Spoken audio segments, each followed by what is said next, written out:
Hello, ladies and gentlemen. In this video, I discuss about gold, USD card, USD JPI, BTC, USD சொல்லி நம்ம எல்லாத்தையும் பார்க்க போகிறோம், டீட்டெயிலாக பார்க்க போகிறோம். ஸோ ஸ்கேல்பிங்லேருந்து எல்லாமே ஸ்விங்கு இன்ட்ராடே பிளேஸ்க்கு நம்ம ஹெல்ப் பண்ணுற மாதிரி வீடியோஸ் பார்க்க போகிறோம். ஓகேங்களா? ஸோ இன்னிலேருந்து எப்பயுமே நம்ம டெய்லி லாங் வீடியோஸ் போட்டு தான் இருக்கோம். ஓகேங்களா? ஸோ டெய்லியுமே அனாலிசிஸ் போட்டு தான் இருப்போம். ஸோ புதுசாக பார்க்குறவங்க சேனலை சப்ஸ்கிரைப் பண்ணி வச்சுக்கோங்க. ஓகேங்களா? ஸோ இப்போ பார்த்தோம் அப்படின்னா நம்ம ஸ்விங்கில் பார்த்தோம் அப்படின்னா ஸ்விங்கில் வந்து உங்களுக்கு அந்தளவு எதுவுமே இன்றைக்கும் என்ட்ரி வரல. ஸோ பட் ஆனால் ஸ்கேல்பிங் அண்ட் டீப் இன்ட்ராடே பொறுத்தளவு நல்லா வந்துச்சு. ஓகேங்களா? ஸோ இந்த ஒயிட் கலராக இருக்கிறது வந்து ஸ்கேல்பிங், இது 10.95 வந்து ஹிட் ஆயிடுச்சு. ஸோ அதுக்கப்புறம் இது வந்து 2.93 வந்து ஹிட் ஆயிடுச்சு. இது வந்து ஃபில் எஸ்எல் 2.3 எஸ்எல், அதுக்கப்புறம் இது 2.5 எஸ்எல், ஸோ இது வந்து 1.6 எஸ்எல் ஆச்சு. அப்புறம் இதுக்குள்ளே ஒரு ஸ்கேல்பிங் இருக்குது, அது வந்து பார்த்தோம் அப்படின்னா உனக்கு 1.83 வந்து எஸ்எல். ஓகேங்களா? So sorry 1.6 SL. அதுக்கப்புறம் இந்த ரேஞ்சு பாருங்கள். ஸோ இதில் இது 1.6 வந்து ஸ்கேல்பிங்கில் எஸ்எல். அதுக்கப்புறம் நேற்று இதில் ஓகேங்களா? ஸோ ஈவினிங்கில் பார்த்தோம் அப்படின்னா இது வந்து ஒரு 2.15 வந்து ஃபில் எஸ்எல். ஓகேங்களா? ஸோ இதான் நேற்று ட்ரேட் செட்டப் எல்லாமே வந்துருந்தது. இப்போது ஸ்கேல்பிங்கில் ஓவராலாக பார்த்தோம் அப்படின்னா நம்மளுக்கு வந்து 2.1 2.2 மட்டும் தான் ப்ராஃபிட்டபிள் ஆச்சு. 0.01 $2.2 கிடச்சிருக்கும். அதே ஸ்டாண்டர்ட் போட்டிருந்தோம் அப்படின்னா லாஸ்ட்டில் போய் நான் சொல்லினேன், ஸ்டாண்டர்ட் போட்டிருந்தோம் அப்படின்னா உங்களுக்கு $200 கிடச்சிருக்கும். ஓகேங்களா? ஸோ $220 கிடச்சிருக்கும். இப்போ அதே நம்ம ஸ்விங்கு ஓகேங்களா? ஸோ சாரி ஸ்கேல்பிங் பார்த்தாச்சு. தென் டீப் இன்ட்ராடே பொறுத்தளவு ஃபஸ்ட்டு இன்றைக்கி காலையில் இந்த ட்ரேடு இந்த 10 o'clock தான் இருந்துச்சு. ஸோ ஃபஸ்ட்டு ட்ரேடு எஸ்எல் ஆச்சு.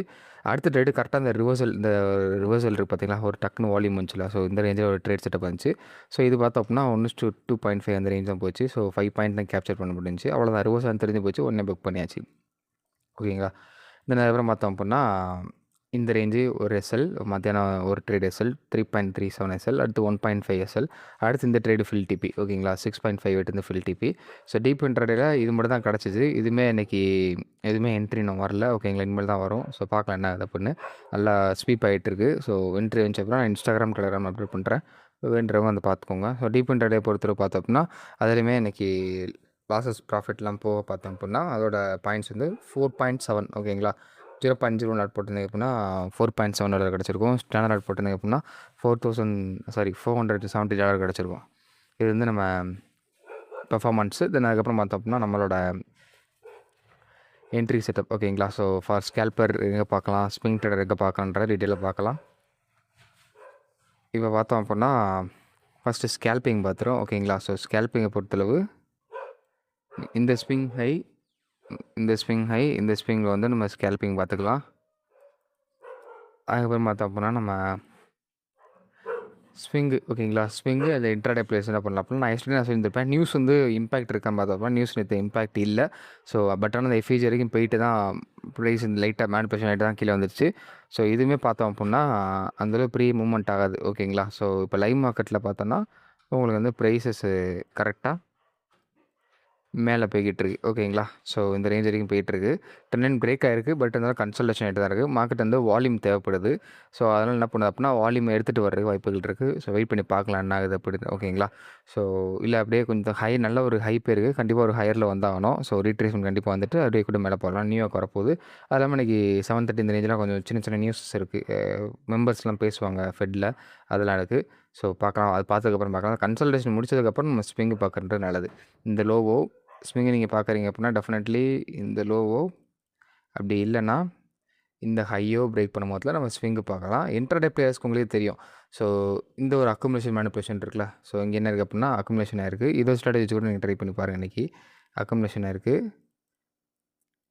அடுத்து மேனிபுலேஷன் ஆயிருக்கு, அடுத்து டிஸ்ட்ரிபியூஷன் ஆகும். டிஸ்ட்ரிபியூஷனில் ரேஞ்ச் வரும் போதில் இந்த லோருக்கு பார்த்தீங்களா? ஸோ அக்குமுலேஷன் லோ, அந்த அக்குமுலேஷன் லோவை மார்க்கெட் வந்து எம்எஸ்எஸ் பண்ணி 5 மினிட்ஸ் டைம் ஃப்ரேம் இல்லைனா ஒரு 3 மினிட்ஸ் டைம் ஃப்ரேமில் மேக்ஸிமம் என்னை பொறுத்தவரை மினிமம் நீங்கள் 5 மினிட்ஸ் பார்க்குறது நல்லது. 5 மினிட்ஸ் நல்லா பாடி க்ளோஸ் ஆனோடனே ரீட்ரேஸ்மெண்ட்டில் டிஸ்கவுண்ட் லோட் ப்ரைஸில் 1 மினிட்டில் போய் என்ட்ரி எடுக்கிறது நல்லது. அப்போ தான் எஸ்எல் வந்து கொஞ்சம் கம்மியாக இருக்கும். இப்போ அதே நம்ம சில்வரை பொறுத்தில் பார்த்தோம் அப்படின்னா இதுவும் ஆல்ரெடி சொன்னதான். ஸோ சொல்லியிருந்திருப்போம் இந்த ட்ரேடு பிரேக் ஆகிருக்கு. So first TP second TP வைக்கலாம் அப்படின்ற மாதிரி. ஸோ கரெக்டாக அந்த ரேஞ்சில் செகண்ட் டிபி வரைக்கும் வந்துட்டு அதுக்கப்புறம் மேலே போயிடுச்சு. ஓகேங்களா? ஸோ இப்போ ஸ்கேல்பர்ஸ் யாராச்சும் இந்த என்ட்ரி செட் எப்படி பார்க்குறது அப்படின்னா இந்த ஸ்விங் ஹை வச்சுக்கோங்க. இது ஏன் அந்த ஸ்விங் ஹை ஸ்கேல்பிங் பொறுத்தில் அப்படின்னா இது நல்ல ஒரு அக்குமுலேஷனாக இருக்குது. நல்ல வால்யூமோட ஸ்விங் ஹை, அதாவது நீ கால்லேருந்து டோக்கியோட ஹையை இப்போ ஸ்வீப் பண்ணியிருக்கு. ஓகேங்களா? ஸோ ஸ்வீப் பண்ணிவிட்டு நல்ல ஒரு அக்குமுலேஷன் ஆகிருக்கு. கீழேயும் ஒரு மேனிபுலேஷன் கொடுத்துருக்கு, பார்த்தா தெரியும். ஸோ இந்த ரேஞ்சு பாருங்கள். இது நல்ல ஒரு அக்குமுலேஷன். கீழே மேனிபுலேஷன் ஆயிருக்கு. அதுக்கப்புறம் மேலே டிஸ்ட்ரிபியூஷன் ஆகிட்டுருக்கா. ஸோ பார்க்கலாம் என்ன ஆகுது அப்படின்னு. இப்போது ஃபர்ஸ்ட் டவுன் ட்ரெண்டுக்கு என்ன பண்ணலாம் அப்படின்னா, இந்த ஸ்விங் லோ இல்லை கொஞ்சம் பெரிய ரேட் தேவைப்படுறவங்க இந்த ஸ்விங் லோ கேப்சர் பண்ணலாம். ஓகேங்களா? ஸோ ஸ்கேல்பர்ஸ் வந்து ஏன் அப்படின்னா, இந்த ஸ்விங் லோல இந்த ஒரு வால்யூம் இருக்கா? ஸோ அந்த வால்யூமுக்கு கீழே அந்த விக் இருக்குது. ஸோ அப்படின்ற பட்சத்தில் இந்த வால்யூமை மார்க்கெட் எடுத்துருச்சு. இதான் மேனிபுலேஷன் ஆகிட்டு அதுக்கப்புறம் தான் மேலே போயிட்டுருக்கு டிஸ்ட்ரிபியூஷனுக்கு. ஸோ அதுக்கப்புறம் பார்த்தோம் அப்படின்னா, இந்த ஸ்விங் லோ நல்லா ஸ்ட்ராங்கான சப்போர்ட்டாகவும், இந்த ஸ்விங் ஹை வந்து ஸ்ட்ராங்கான ரெசிஸ்டன்ஸாகவும், லிக்விடிட்டி ரெசிஸ்டன்ஸ் அண்ட் லிக்விடிட்டி சப்போர்ட்டாகவும் இருக்குது. ஓகேங்களா? ஸோ அதனால நீங்கள் அந்த ரேஞ்ச் பிரேக் பண்ணும் போதில் நல்லா கரெக்டான இன்ட்ரெஸ்ட்டை பார்க்கலாம். இதுக்கும் அதே மாதிரி தான் ஸ்கேல்பர்ஸ் வந்து பார்த்தோம் அப்படின்னா ஒரு 3 மினிட்ஸில் இல்லை 5 மினிட்ஸில் பிரேக் பண்ணதுக்கப்புறம் நீங்கள் 1 மினிட்ல போய் டிஸ்கவுண்ட் ப்ரைஸில் என்ட்ரி எடுக்கிறது நல்லது எப்பயுமே. இப்போ யூஎஸ்டி கேடை பொறுத்து ஆல்ரெடி சொல்லியிருந்திருப்போம். இந்த ஒரு ட்ரெண்டில் நல்லா பிரேக் ஆகிருக்கு. பிரேக் ஆகிட்டு அப்படியே கீழே வந்துட்டுருக்கு. இது ஃபில் டிபி இதுன்னு சொல்லியிருந்தோம். அதுக்கு முன்னாடி ஃபஸ்ட் டிபி செகண்ட் டிபி இந்த மாதிரி சொல்லியிருந்தோம். ஸோ இந்த லோவும் பிரேக் பண்ண முடியல. அப்போ என்ன பண்ண அப்படின்னா மார்க்கெட் டெஃபினெட்லி மேலே போயிட்டு அப்படியே கீழே வரும். ஸோ நார்மல் டெக்னிக்கல் தான் நம்ம வந்து சொல்லிகிட்டு இருக்காது. இப்போதைக்கு எல்லாமே கேட் அனாலிசிஸ் வந்து ஃபஸ்ட் டைம் பார்த்துருப்போம். கோல்டு இன்றைக்கி வந்தது. ஸோ அதனால் கேட் அனாலிசிஸ் தான் பார்த்துருப்போம். இது ஸ்கேல்பிங் என்ன பண்ணலாம் அப்படின்னா இந்த ஸ்விங் ஹை வெயிட் பண்ணுங்கள். அப்படி இல்லை அப்படின்னா நெக்ஸ்ட்டு ஒரு ரெட் கலர் கேண்டில் வந்துருச்சு அப்படின்னா ரெட் கலர் கேண்டில் பாடி க்ளோஸ் ஆனதுக்கப்புறம் அதோட ஸ்விங் ஹை மார்க் பண்ணி வச்சுட்டு இது வரையும் டார்கெட் பண்ணுங்கள். ஓகேங்களா? ஏன்னா ஹையரில் வந்துட்டு போனால் கரெக்டு. சும்மா க்ரீன் கலர் போய் கேட்டுக்கும் போதில் உடனே என்ட்ரி எடுக்கக்கூடாது. இங்கே கூட பாருங்கள் ஃபுல்லாக க்ரீனாக போயிட்டுருக்கு. அடுத்து ஒரு ரெட் வந்திருக்கா. அப்போது ரெட்டை விட அந்த க்ரீன் விக் அதிகமாக இருக்குது. ஸோ அந்த க்ரீன் விக்கையும் மார்க் பண்ணி வச்சுட்டு என்ட்ரி எடுக்கணும். ஏன்னா ஹையர் அதுதான் ஹை. இது லோ வந்திருக்கு. இது high, higher low, higher high. நான் சார்ட்டில் கூட போட்டு காட்டுறேன். இது லோ, இது high, higher low, higher high. அப்போது ஒரு ஹையை பிரேக் பண்ணும் போது தான் நம்ம என்ட்ரி செட்டப் வந்து எப்பவுமே பார்க்கணும். ஓகேங்களா? அதுக்கப்புறம் பார்த்தோன்னா ஸ்கேல்பிங் செல்லுக்கானது பார்த்தா இந்த ஸ்விங்கில் வந்து கரெக்டாக இருக்கும். சின்ன சின்ன ஆர்டர் போதுன்றவங்க இந்த ஸ்விங் லோ மார்க் பண்ணிட்டு இது லோ வரைக்கும் லிக்விடிட்டி டார்கெட் பண்ணலாம். ஓகேங்களா? அதை கொஞ்சம் ரிஸ்கேஸ் ட்ரேடு கொஞ்சம் ரிஸ்க் ஃப்ரீயாக பார்க்கணும் அப்படின்னா இந்த ஸ்விங் லோ மார்க் பண்ணிட்டு இந்த லோ லிக்விடிட்டி வரைக்கும் டார்கெட் பண்ணலாம். 1:2 ஆர் 3க்கு மேலே கிடைக்கும் ஃபார் ஸ்கேல்பர்ஸ்க்கு. இப்போது அடுத்து யூஎஸ்டியை பொறுத்தில் பார்த்தோம் அப்படின்னா இதுவுமே நல்ல ஒரு அப் ட்ரெண்ட் லைனில் போய்கிட்டு இருக்குது. ஓகேங்களா? நல்ல ஒரு சப்போர்ட்டை பிரேக் பண்ணி அதுக்கு இந்த சப்போர்ட்டுக்கு ஒரு ரீட்ரேஸ்மெண்ட் கொடுத்து போய்கிட்டு இருக்குது பார்த்தீங்களா? ஸோ இந்த swing high to low first பார்த்தோன்னா ஃபிபோனாக்கி எப்படி ரெஸ்பெக்ட் பண்ணது பாருங்கள். ஃபஸ்ட்டு அந்த ஸ்விங் ஹையரில் வந்திருக்கு. கரெக்டாக டிஸ்கவுண்ட் ப்ரைஸ் 161க்கு மேலே போயிட்டு இருந்திருக்கு. ஓகேங்களா? அடுத்து பாருங்கள் இங்கே லோயரில் வந்திருக்கா. ஸோ லோயரில் வந்தோடனே இந்த ஸ்விங் ஹை டு இந்த ஸ்விங்கில் பாருங்கள் கரெக்டாக உங்களுக்கு 161 அந்த ரேஞ்சை ரெஸ்பெக்ட் பண்ணி ப்ரைஸ் கொஞ்சம் தூரம் மேலே போய்ட்டு திரும்ப கீழே வந்துட்டுருக்கா. ஸோ இவ்வளோ தான். இந்த ஃபிபோனாக்கின்றது வந்து வேர்ல்டில் யூஸ் ஆகுது அப்படின்னா வேர்ல்டில் யூஸ் ஆகிறதுனால முதல் ஸ்டாக் மார்க்கெட்டே கொண்டு வந்தாங்க. அதை நம்ம புரிஞ்சுக்கணும். இது வந்து சும்மா நார்மல் அப்படி நினச்சிட்டு இருக்காங்க. சப்போர்ட் அண்ட் ரெசிஸ்டன்ஸோ ஃபிபோனாக்கியோ. ஆனால் அதுதான் மெயினே. சப்போர்ட் அண்ட் ரெசிஸ்டன்ஸை வச்சுக்கிட்டு தான் அதான் டிமாண்ட் அண்ட் சப்ளை ஜோன். அது என்ன சொல்லுவாங்க அப்படின்னா நார்மல் டெக்னிக்கலில் சப்போர்ட் அண்ட் ரெசிஸ்டன்ஸ் சொல்லுவாங்க. அதே வேறு எஸ்எம்சி ஐசிடியில் டிமாண்ட் அண்ட் சப்ளை ஜோன் சொல்லுவாங்க. அது ஐசிடியில் பார்த்தப்போ இன்னொரு பாயிண்ட் ஆஃப் இன்ட்ரெஸ்ட்னு சொல்லுவாங்க. இன்னொரு பாயிண்ட் அவ்வளோதான். இந்த மாதிரி தான் டேர்ம்ஸஸ் தான் மாறும். மற்றபடி எல்லாமே ஒன்று தான். ஓகேங்களா? இப்போ ஸ்கேல்பிங்கை பொறுத்தளவு யூஎஸ்டியில் இந்த ஸ்விங் லோ பார்த்துக்கோங்க. இந்த ஸ்விங் ஹை பார்த்துக்கோங்க. ஏன்னா இங்கேயும் வால்யூம் இருக்குது. அது மட்டும் இல்லாமல் நேற்று நியூயார்க்கில் நடந்த வால்யூமும் இருக்குது. ஸோ அந்த வால்யூம் இருக்குது. அது கண்டிப்பாக ஸ்வீப் பண்ணிவிட்டு டேரெக்டாக பாடி க்ளோஸ் பண்ணிச்சப்போ நல்லாவே மூவ்மெண்ட் இருக்கும். அதே மாதிரி தான் இங்கேயும். ஸோ இங்கே எஃப்இஜி இருக்குது. ஸோ நம்ம லோ இருக்குது. லண்டனோட லோ இருக்குது. அடுத்து நியூயார்க் செக்ஷன் வரப்போகுது. ஸோ அப்படியே கீழே வந்து நியூயார்க் செக்ஷன் வந்துருச்சு ஆக்சுவலாக. அப்படியே கீழே வந்து நம்மளுக்கு என்ட்ரி செட்டப் வரும். வாரம் மொத்தத்தில் நல்ல ஒரு அக்ரெசிவ் மூவ்மெண்ட் இருக்கும். அடுத்து பிடிசி. ஸோ பிடிசி வந்து நல்ல ஒரு வால்யூம் வந்தது நேற்று பார்த்துருந்துருப்போம். இதுக்கு ஸ்கேல்பிங் என்ன பார்க்கலாம் அப்படின்னா ஃபஸ்ட்டு இந்த ஸ்விங் ஹை போயிருங்க. ஒரு சின்ன ஆர்டர் தான் கேப்சர் பண்ணுற மாதிரி இருக்கும். அதே ஸ்விங்கில் ஸ்கேல்பிங் என்ன பார்க்கலாம் அப்படின்னா ஓவராலாக இந்த ஸ்விங்கில் வந்துருங்க. ஓகேங்களா? ஸோ இது பார்த்தோம் அப்படின்னா நல்ல இது ஆப்பர்ச்சுனிட்டியாகவும் கூட இருக்கும் இந்த ரேஞ்சு. ஸோ இந்த ரேஞ்சும் பாருங்கள் நல்ல ஒரு ட்ரெண்ட் இருக்குது. இங்கே பாருங்கள் இன்னர் ட்ரெண்ட் இருக்குது. அதுக்கப்புறம் பார்த்தோம்னா இந்த ஸ்விங் லோ டு இந்த ஸ்விங் ஹை அதுவும் இருக்குது. ஓகே. இன்டர்னல் ட்ரெண்ட் இருக்குது, எக்ஸ்டர்னல் ட்ரெண்ட் இருக்குது. ஸோ எக்ஸ்டர்னல் ட்ரெண்டில் இப்போதைக்கு மார்க்கெட் கரெக்டாக அந்த எக்ஸ்டர்னல் ட்ரெண்ட் டச் பண்ண உடனே அது ஒரு ஸ்பைக் வந்துருச்சா. ஸோ அந்த ரேஞ்சு தான் இன்டர்னல் ட்ரெண்ட் லைன் இருக்குது. ஸோ பார்க்கலாம். இப்போ என்ன பண்ணுவாங்க அப்படின்னா இது 2 ட்ரெண்ட் இருக்கே ப்ரோ எது கரெக்டுன்னு சொல்லி எப்படி தெரியுது அப்படின்னா நீங்கள் ட்ரெண்ட் லைன் பொறுத்தளவு எங்கே போட்டாலும் எப்படி போட்டாலும் கரெக்டாக எத்தனை ட்ரெண்ட் லைன் வருதோ போட்டுகிட்டே இருக்கணும். ஓகேங்களா? ஸோ அதில் ஃபேக் அவுட் நடந்துட்டு போகும். இப்போ கூட பாருங்கள் இது ஒரிஜினலே அப் ட்ரெண்ட் தான் போகுது அப்படின்னா பிடிசியை பொறுத்தளவு இந்த ட்ரெண்ட் லைன் லோ இருக்குது பார்த்தீங்களா. ஸோ அந்த ட்ரெண்ட் லைன் லோவை லைட்டாக கீழேருந்து பாடி க்ளோஸ் பண்ணுற மாதிரி இருந்துட்டு இந்த ட்ரெண்ட் இன்னர் ட்ரெண்ட் லைன் இருக்குல்ல அதாவது இன்சைட் ட்ரெண்ட் லைன் அந்த இன்னர் ட்ரெண்ட் லைனில் ரிஜெக்ஷன் ஆகிட்டு அங்கேருந்து ஒரு விக் விட்டுட்டு அப்படியே மேலே போகும். ஒரு அப் ட்ரெண்டாக இருக்கும் பட்சத்தில் டெஃபினெட்லி அப்படி நடக்கும். பார்க்கலாம். அப் ட்ரெண்ட் இருந்துச்சப்போ நாளைக்கு வீடியோஸ் நான் சொல்கிறேன். இதெல்லாம் மாதிரி நேற்று வீடியோ போட்டிருப்போம் அக்குமுலேஷன் மேனிபுலேஷன் வச்சு போடுறது அப்படின்னு. ஸோ இந்த இங்கேயும் பாருங்கள் அக்குமுலேஷனாக இருக்குது, மேலே மேனிபுலேஷனாக இருக்குது, அது கீழே டிஸ்ட்ரிபியூஷன் பார்த்தாலே உங்களுக்கு தெரியும் டிஸ்ட்ரிபியூஷனாக இருக்குது. ஸோ இது டீட்டெயிலான வீடியோ வேணும் அப்படின்னா கூட கமெண்டில் டீட்டெயில் சொல்லி டைப் பண்ணுங்கள். நான் அந்த வாரம் சண்டே வந்து இந்த அக்குமுலேஷன் மேனிபுலேஷன் டாப்பிக்கை பற்றி நான் பேசுகிறேன். ஓகேங்களா? அந்த ஸ்ட்ராட்டஜி வந்து எல்லா டைம் ஃப்ரேம்லேயும் ஒர்க் ஆகும். பட் ஹையர் டைம் ஃப்ரேம் பார்த்துட்டு லோவர் டைம் ஃப்ரேம்குள்ளே வந்தோம் அப்படின்னா ரிவர்சல் இப்போ இங்கே கூட பாருங்கள், இதுவும் அதே மாதிரி தான். அக்குமுலேஷன் மேனிபுலேஷன் தான் என்ன பொறுத்தளவு. ஓகேங்களா? ஸோ இது அக்குமுலேஷன் இருக்குது, அந்த கேண்டில் பை மேனிபுலேஷன் இருக்குது, அது கீழே டிஸ்ட்ரிபியூஷன் ஆயிடுச்சு. அந்த சின்ன டிஸ்ட்ரிபியூஷனில் ரிவர்ஸ் ஆயிடுச்சு, அதுக்கப்புறம் பெருசாக இருக்குது. ஆனால் நம்ம இங்கே ஸ்கேல்பிங் தான் மேக்ஸிமம் பண்ணுவாங்க. ஸ்விங் ட்ரேடருக்கு அது ஒரு டிஃப்ரெண்ட்டாக இருக்கும், ஸ்கேல்பிங் டிஃப்ரெண்ட்டாக இருக்கும். ஸோ ஸ்கேல்பிங் பண்ணுறவங்களுக்கு இந்த ரேஞ்சிலே ப்ராஃபிட் பண்ணுறது எப்படின்றது எல்லாத்தையும் நான் டீட்டெயிலாக சொல்லித்தரேன். ஏன்னா அக்குமுலேஷன் மேனிபுலேஷன் எல்லா இடத்துலையும் ஒர்க் ஆகுமானா கிடையாது. ஒரு நல்ல ஒரு ரெசிஸ்டன்ஸும் நல்ல ஒரு சப்போர்ட்டில் தான் ஒர்க் ஆகும். அதை நம்ம கரெக்டாக ஃபைண்ட் அவுட் பண்ணணும். இது கூட பாருங்கள், இது அக்குமுலேஷன் இருக்கா, இந்த ஸ்விங் மேனிபுலேஷன் இருக்குது, அடுத்த மேலே டிஸ்ட்ரிபியூஷன். ஸோ எல்லா இடத்துலையுமே அக்குமுலேஷன் மேனிபுலேஷன் டிஸ்ட்ரிபியூஷன் இருக்கும். இதுக்கு பாருங்கள், இங்கே அக்குமுலேஷன் ஆயிருக்கு, ஆனால் மேனிபுலேஷன் ஆகாமல் கொஞ்சம் தூரம் கீழே வந்துருச்சு. ஸோ இங்கேயும் பாருங்கள் அக்குமுலேஷன் இருக்குது, மேனிபுலேஷன் ஆகலை. அடுத்து இந்த இங்கே பாருங்கள் ஒரு அக்குமுலேஷன் மேனிபுலேஷன் கீழே டிஸ்ட்ரிபியூஷன். பட் ஆனால் ஒரு சில சின்ன சின்ன ஸ்விங் தான் கிடைக்கும். ஸோ அதனால் அந்த ரேஞ்சிலே ரிவர்ஸ் வரதெல்லாம் ஐடென்டிஃபிகேஷன் பண்ணி நம்ம உடனே ப்ராஃபிட் புக் பண்ணுறது அப்படின்றது எல்லாத்தையும் டீட்டெயிலாக வீடியோ போடுறேன். ஓகேங்களா? பாருங்கள்.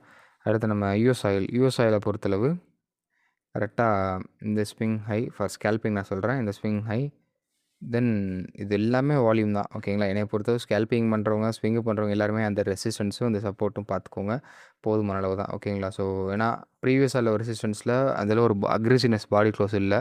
ஸோ அப்படின்ற பட்சத்தில் அதுக்கு மேலே வால்யூம் இங்கே இருக்குன்னு அர்த்தம். இந்த ஓபி இருக்குல்ல, ஸோ இந்த ஓபி இருக்கிறதுனால அவங்க ட்ரை பண்ண முடியல அங்கேருந்து. ஸோ அதனால் மேக்ஸிமம் என்னை பொறுத்தளவு இந்த ஸ்விங் ஹையில் நீங்கள் வந்து பாடி க்ளோஸ் ஆனதுக்கப்புறம் ஸ்விங்கானது பார்த்தீங்கன்னா கரெக்டாக இருக்கும். மற்றபடி வேறு எங்கேயுமே ஸ்விங்கானது பார்க்காதீங்க, ஏன்னா ரிஸ்க் தான் உள்ளே பார்த்தீங்கன்னா. அதே மாதிரி இன்ட்ராடே பிளேயர் அதே மாதிரி தான், ஸ்கேல்பிங்கும் அதே மாதிரி தான். எல்லாமே ஒரு மேனிபுலேஷன் ஆகிட்டுருக்கு. ஸோ முடிஞ்ச அளவுக்கு ஸ்கேல்பிங் இன்ட்ராடே வந்து யூஎஸ் ஆயிலில் இன்றைக்கி ஒரு நாள் மட்டும் அவாய்ட் பண்ணிக்கோங்க. ஸோ இப்போ கூட பாருங்கள், இங்கே ட்ரெண்ட் லைன் போயிருக்கா. ஸோ ட்ரெண்ட் லைன் பிரேக் பண்ணுற மாதிரி பிரேக் ஆகிட்டு அப்படியே கீழே வந்து ஃப்ரீக் அவுட் கொடுத்துட்டு மேலே போய்கிட்டு இருக்குது. என்ட்ரி எடுத்தோம் அப்படின்னா கண்டிப்பாக எஸ்எல் அடிச்சிருக்கும். அடுத்து என்ன பண்ணலாம் அப்படின்னா ட்ரெண்ட் லைன் எப்படி எக்ஸ்டெண்ட் ஆகும். ஓகேங்களா? ஸோ ட்ரெண்ட் லைன் பொறுத்தளவு இதுதான் ட்ரெண்டுன்றது கிடையாது. லைவ் மார்க்கெட்டுக்கு ஏற்ற மாதிரி மாற்றிட்டே இருக்கணும். அது இல்லாமல் எப்போ தான் ப்ரோ கரெக்டாக என்ட்ரி எடுக்கிறது அப்படின்னா அந்த ட்ரெண்ட் லைனில் கரெக்டாக எப்போ நீங்கள் புரிஞ்சுக்கணும் அப்படின்னா கேட் அனாலிசிஸ் நீங்கள் கண்டிப்பாக பண்ணி தான் ஆகணும். கேட் அனாலிசிஸ் பண்ணாமல் நீங்கள் வந்து இந்த ட்ரெண்ட் லைனில் இதுதான் ரிவர்ஸ் ஆக போகுது, இங்கேருந்து பிரேக் ஆக போகிற ரீட்ரேஸ்மெண்ட் நடக்குதுன்னு சொல்லி நம்ம 100% சொல்ல முடியாது. அதுக்கு ஒரு எக்ஸாம்பிள் நான் வேணால் இப்போ காட்டுறேன் உங்களுக்கு. நம்ம கோல்டு வச்சு கூட நான் காட்டுறேன். ட்ரெண்ட் லைனுக்கு ஒரு நல்ல ஒரு எக்ஸாம்பிள் பார்த்தோம் அப்படின்னா, நான் எப்போயுமே ஆல்ரெடி நான் சொல்லியிருப்பேன், கோல்டை பொறுத்தளவு நான் நார்மல் வீடியோஸும் சொல்லியிருப்பேன். ட்ரெண்ட் லைனை பொறுத்தளவு கோல்டு கரெக்டாக அவங்களுக்கு 5th டச்சில் இல்லைனா 4th டச்சில் பிரேக் ஆகும். அதுக்கு ஒரு சில கன்ஃபர்மேஷன் இருக்குது, அது என்னால் அப்படியே வீடியோவில் சொல்ல முடியாது. அப்புறம் கேட் அனாலிசிஸ் சொல்கிறதுன்னு கேட்பாங்க, நீங்கள் மட்டும் வீடியோ ஃப்ரீயாக சொல்கிறீங்க அப்படின்னு கேட்பாங்க. ஓகேங்களா? ஸோ அதனால தான் இங்கே பாருங்கள், இங்கே ஒரு டச் ஆயிருக்கா, இங்கே பாருங்கள் இது ஒன் டச் ஆயிருக்கு. அதுக்கப்புறம் இது செகண்ட் டச்சு, இது தேர்ட் டச்சு, அடுத்து பாருங்கள் இது 4th Dutch, 5th Dutch break ஆகி கீழே வந்துருச்சு. நல்லா பார்த்துக்கோங்க. ஃபஸ்ட்டு டச் இந்த இருக்குது, செகண்ட் டச் இந்த இருக்குது, தேர்ட் டச் பக்கத்தில் இருக்குது, அடுத்து 4th டச் இங்கே இருக்குது. ஸோ சாரி அது இல்லை, டச் ஆகல, நல்லா பார்த்து தெரியும். ஸோ 4th டச் இங்கே இருக்குது, அதுக்கப்புறம் 5th டச்சில் பிரேக் ஆகி கீழே வந்துருச்சு. இதே தான் லோவர் டைம் ஃப்ரேமுக்கு இருக்கும் ட்ரெண்ட் லைனில் வச்சு கோல்டை பொறுத்தளவு. பட் ஆனால் லோவர் டைம் ஃப்ரேமில் ஒரு சில டைம் வந்து உங்களுக்கு 4 வாட்டி டச் ஆகும், ஒரு சில டைம் வந்து 5 வாட்டி டச் ஆகும். ஸோ இந்த ரேஞ்சு பாருங்கள், ஃபஸ்ட் நம்ம என்ன பண்ணிடுவோம் அப்படின்னா இதை ரெசிஸ்டன்ஸ் சப்போர்ட் இருக்கும் கரெக்டாக. ஸோ 1 2 3 4 5th டச்சு பிரேக் ஆகி அப்படியே கீழே போயிடுச்சு. ஓகேங்களா? ஸோ இது வந்து இந்த மாதிரி தான் கீழே போயிருக்கு ப்ரோ, அப்போ உங்களுக்கு எஸ்எல் அடிச்சுக்கும்ல, நீங்கள் எதாவது கேட் ட்ரான்ஸ்ஃபர் பண்ணலாம் அப்படின்ற மாதிரி நீங்கள் நிறைய பேர் கேட்பீங்க. நீங்கள் நல்லா பாருங்கள், அந்த ரேஞ்சில் உடனே என்ட்ரி எடுக்கக்கூடாது. வால்யூமில் வருதா இல்லையான்றதை செக் பண்ணி பார்த்துட்டு அதுக்கப்புறம் தான் பார்க்கணும். ஸோ வால்யூம்ன்றது இந்த ரேஞ்சில் அந்தளவு இருக்காது என்னை பொறுத்தல மேக்ஸிமம். ஏன் காட்டுறேன் வால்யூமாக. ஸோ கரெக்டாக பார்த்தோன்னா இந்த பாருங்கள், பாடி க்ளோஸ் ஆனதுக்கப்புறம் தான் வால்யூம் இருக்குது.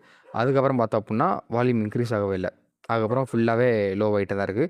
ஸோ மெயினாக இந்த லெவல் நான் லைட்டாக சொல்கிறேன், நார்மல் டெக்னிக்கல் யூஸ் பண்ணி சொல்கிறேன். கேட் அனாலிசிஸ் இப்போ நான் சொல்ல மாட்டேன், கண்டிப்பாக சொல்ல மாட்டேன், ஏன்னா நம்ம கிளாஸஸ் மீட் பண்ணுறோம் அதனால். ஸோ 61 தான் என்ட்ரி எடுப்போம் கரெக்டாக. ஸோ டிஸ்கவுண்ட் ப்ரைஸ் இந்த கேண்டில் தான் வந்திருக்கு. அப்படியே கீழே பாருங்களேன், அந்த வால்யூமை 61 கேண்டில் தான் இருக்கா. ஸோ இந்த இதுங்க பாருங்கள், ப்ரீவியஸை விட, அதாவது ப்ரீவியஸ் க்ரீனை விட இந்த ரெட்டு வந்து வால்யூம் அதிகமாக இருக்குது. ஸோ அப்போ செல்லர்ஸோட வால்யூம் அதிகமாக இருக்குன்னு அர்த்தம். அடுத்து எப்போ பையர்ஸோட வால்யூம் இன்க்ரீஸ் ஆகுதுன்னு பாருங்கள், இங்கே இன்க்ரீஸ் ஆகிருக்கு, இந்த 2 இடத்துல இன்க்ரீஸ் ஆகிருக்கு. பட் அந்த அளவு ப்ரீவியஸாக உங்களுக்கு செல்லர்ஸோட வால்யூம்ஸ் இருக்குது. ஆனால் இங்கே பாருங்கள், இங்கே ஓரளவு இன்க்ரீஸ் ஆகிருக்கு. அடுத்து போக பாருங்கள், இந்த ரேஞ்சு வால்யூம் நல்லாவே இன்க்ரீஸ் ஆகிடுச்சு கரெக்டாக, பையர்ஸோட வால்யூம்ஸ் இன்க்ரீஸ் ஆகிடுச்சு. ஸோ அதனால் நம்ம கண்டிப்பாக என்ன பண்ணோம் அப்படின்னா இந்த ரேஞ்சில் ஒரு செட்டப் வந்து பார்க்கணும். ஓகேங்களா? ஸோ அங்கேருந்து கரெக்டாக வால்யூம் இன்க்ரீஸ் ஆனதுக்கப்புறம் பார்த்தீங்க அப்படின்னா பாருங்கள் ப்ரைஸ் வந்து எப்படி மூவ் ஆகுது பார்த்தீங்களா. ஸோ இவ்வளோ தான், இந்த வால்யூம் வச்சு பார்க்கணும், தென் செட்டப்ஸ். ஓகேங்களா? ஸோ உங்களுக்கு ஸ்ட்ராட்டஜி கரெக்டாக இருக்கணும், என்ட்ரி எடுக்கலாமா என்ட்ரி எடுக்கக்கூடாதா ஸ்ட்ராட்டஜி வச்சுன்றது உங்களுக்கு கிளாரிட்டி கிடைக்கணும். எங்கே என்ட்ரி எடுத்தாலும் எக்ஸிட் ஆகுதுன்றது கிளியரிட்டி கிடைக்கணும். ஓகேங்களா?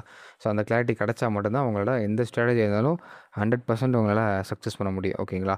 ஸோ இதை பற்றி வேணால் கூட நீங்கள் சொல்லுங்கள், நம்ம கண்டிப்பாக வீடியோ மேக் பண்ணி பண்ணலாம். அதுக்கு ஒரு பெர்ஃபெக்ட் எக்ஸாம்பிள் நான் அன்றைக்கி காட்டினேன் உங்களுக்கு. இன்றைக்கி வீடியோ போனோடனே காட்டியிருப்பேன், வீடியோ வந்தோடனே.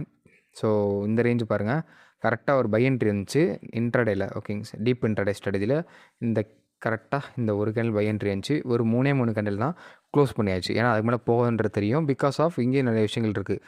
அதெல்லாம் பார்த்து கேட் அனாலிசிஸ் ஸ்ட்ராட்டஜி வச்சு தான் என்ட்ரி செட்டை பார்த்தது. ஓகேங்களா? ஸோ இன்கேஸ் நீங்களும் இந்த மாதிரி இந்த ஸ்ட்ராட்டஜி லேர்ன் பண்ணணும்னு நினச்சிங்க அப்படின்னா கமெண்ட்டில் கேட் அனாலிசிஸ் டைப் பண்ணி நம்ம டீம் வந்து உங்களை கனெக்ட் பண்ணிக்கிறாங்க. ஓகேங்களா? ஸோ பேச்சஸ் வந்து நெக்ஸ்ட் மந்த் கிளாஸஸ் நடக்கும். ஸோ ஃபியர் இந்த மந்த் 20ல் நம்ம புக்கிங் இருக்கிற மாதிரி இருக்கும். ஸோ ஃபியர் வில்லிங் அப்படின்னா கமெண்ட்டில் வில்லிங்னு சொல்லி டைப் பண்ணி நம்ம டீமுக்கு கனெக்ட் பண்ணிக்குவாங்க. ஓகேங்களா? அப்படி இல்லை அப்படின்னா டிஸ்கிரிப்ஷனில் நம்மளோட இன்ஸ்டாகிராம் அண்ட் டெலிகிராம் லிங்க் இருக்கும். நீங்கள் அங்கே வந்து கூட நீங்கள் கேட்டுக்கலாம். ஓகேங்களா? ஸோ இதான் இப்போது நெக்ஸ்ட் பார்க்கலாம். ஓகேங்களா? ஸோ எல்லா எஜுகேஷன் பர்பஸ்லையும் இது கால்ஸ் கிடையாது. நம்ம நாளைக்கு வீடியோவில் நம்ம டீட்டெயிலாக செக் பண்ணி பார்க்கலாம் என்ன இதுன்னு.